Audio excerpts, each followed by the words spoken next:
inna lillahi wa inna ilayhi raji'un mbokki Sénégal mbokki àddina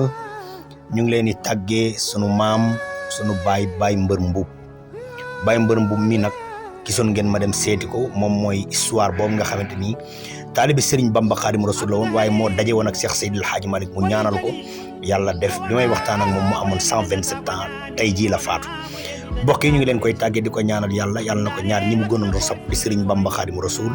ak Cheikh Seydil Hadji Malick mi mu dajaloon yàlla jàppale ko mu dajeeg ñoom yàlla tabbal ko. waaye maam Alaaji Maag amee naa ko moom ko léegi ma amoon ak maamam dëgg ma ko dindi ba ma dee ñoom boo dee li fi war naa ko lu ma fekk. jërëjëf jërë ngeen jëf mbokk yi dégg ngeen waxtaan bi ñu waxtaan ak suñu maam ñu ngi ñaan képp ku teg sa bët ci vidéo bi wala nga dégg ko yàlla nga am at yi mu am bu ñuy nattable ci 128 ans wala 127 ans question bi may mujjee posé mooy ku xam ku ko fi mag ba bari mën a dox génnal boppam toog fii nag ma ko wax ci commentaire yi Alxaaji Mbégi Diop ak Mame Ndokh TV jërë ngeen jëf. jërë ngeen jëf mbokk yi mu ngi noonu dégg ngeen Baye Mbër Mbuub noonu mu waxee nee na Serigne Mame Malick bu Seydi Mouhamadou Mansour borom daara ji moo nekkoon bis boo faatoo lépp lu war ci dëj bi maa koy def kon nag mbokk yi maa ngi ñaan képp koo xamante ni dégg nga sama vidéo bi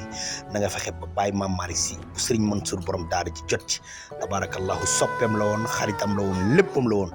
ndax sëñ Mame Malick bi mu yëgee ni foofu la jaar ak turandoom ak maamam Cheikh Seydil Hadji Malick si ci la ko digoon def ko soppeem kon nag bokk yéen ñëpp ñu ngi leen koy tàggee di leen woo nag ci sarax sa taset incha allah dimanche Alxaaji Mbégi Diop ak Mame Ndokh TV